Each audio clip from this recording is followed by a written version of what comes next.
చూసుకున్నట్లయితే ఈ కాలం ఈ తరం జెన్జీ అని చెప్పుకుంటున్నటువంటి పిల్లలకు అసలు భారతం అంటే తెలియదు, మహాభారతం అంటే తెలియదు. ఇలాంటి ధర్మాన్ని తెలుసుకోలేక కొందరు మతోన్మాదుల చేతిలో బలైపోతున్నటువంటి ఆడవాళ్ళు ఎందరో చూస్తున్నాం. మనం ప్రతిరోజు న్యూస్ లో చూస్తున్నాం. ఒక మోనాలిసా అనే అమ్మాయి ఒక టీసీఎస్ నాసిక్ లో ఉన్నటువంటి టీసీఎస్ కంపెనీలో వర్క్ చేస్తున్నటువంటి ఒక అమ్మాయిని లౌడ్ అనే ట్రాప్ లోకి దించి ఒక మతోన్మాది బలి చేశాడు.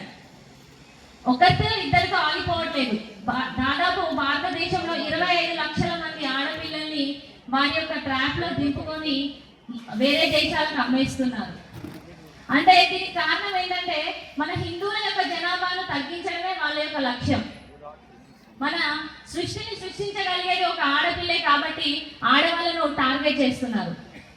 ఏప్రిల్ 22వ తారీఖు పోయిన సంవత్సరం ఏం జరిగిందంటే పహల్గామ్ అటాక్ జరిగింది. గుర్తుందా అందరికి? పహల్గామ్ అటాక్ లో 26 మంది భారతీయులను కాల్చి చంపేశారు. ఒకే ఒక్క నిమిషంలో చూస్తుండగానే అమ్మాయి మరి ఎందుకు చనిపోతున్నారో కూడా తెలియలేదు. సో అలానే ఇంకా బంగ్లాదేశ్ లో కూడా హిందువుల పైన దాడి జరుగుతుంది. కేవలం మన హిందువుల పైన దాడి జరుగుతుంది. అక్కడ నువ్వు కమ్మన, కాప, రెడ్డ, మాదిగన, మాలన అని చూడలేదు.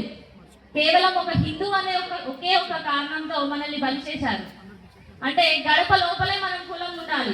గడప దాటితే మనం అందరం హిందువులం. గడప దాటితే హిందువులన్న భావంతో, సోదర భావంతో మనం ముందుకు సాగిపోవాలి. మరి ధర్మం ఎలా తెలుస్తుంది పిల్లలకి? ధర్మం ఎలా తెలుస్తుంది? దాదాపు 18 ఏళ్ల వయసు అంటే ఆకర్షణ సహజంగానే ఉంటుంది. కానీ ఏది సరైనది ఏది కాదో అని తెలిపాల్సినటువంటి బాధ్యత కేవలం తల్లి పైన మాత్రమే ఉంటుంది. కేవలం తల్లి పైన మాత్రమే ఉంటుంది. ఎంతమంది నేర్పుతున్నారు మరి ఇంతమంది తండ్రులు ఉన్నారు కదా, పిల్లలకు ఎంతమంది నేర్పుతున్నారు మన ధర్మాన్ని? ఎప్పుడు చూస్తున్నా ఆ ఫోన్లలోనే గడిపేస్తున్నారు. ఎప్పుడు చూస్తున్నా రీల్స్ అని అసభ్యకరమైన వీడియోలు చూస్తున్నారు. మన దానికి తోడు సామాజిక మాధ్యమాల్లో అసలు ఏం చూస్తున్నారో, ఏం చేస్తున్నారో అసలు గమనిస్తున్నారా? అది వారిపైన పెట్టే నిఘా కాదు, వారిపై మనకున్నటువంటి బాధ్యత. కాబట్టి ప్రతి ఒక్క తల్లిదండ్రులకి నేను సభాముఖంగా కోరుకునేది ఏంటంటే వారు ఎవరితో స్నేహం చేస్తున్నారు, ఎవరితో మాట్లాడుతున్నారు, ఏం చూస్తున్నారు అనేది ప్రతి ఒక్కటి గమనిస్తూ ఉండాలి. వారు అంటారు అనుమానమా, అలా ఇలా అంటారు, అయినా పర్లేదు. వారు నవమాసాలు పోసి ఎంతో కష్టపడి వారిని పెంచుతున్నాం. గాజు బొమ్మలా చూసుకుంటున్నాము. చేజారిపోయాక ఏడిస్తే లాభం ఉండదు. ఇది ఎక్కడో జరుగుతుందని మనం అనుకుంటాం, కానీ ఏదో ఒక రోజు మన గడప లోపలికి కూడా ఈ సమస్య రావచ్చు. అందుకే దయచేసి చెప్తున్నాను, పిల్లలపై కాస్త శ్రద్ధ వహించండి. ఇంకొక విషయం ఏంటంటే, ఒక ముస్లిం వ్యక్తిని చూడండి, వాడు ఖురాన్ చదువుతాడు.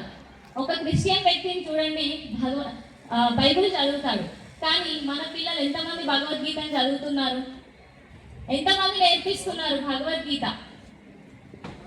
ఒక్కరు కూడా నేర్పించట్లేదా పిల్లలకి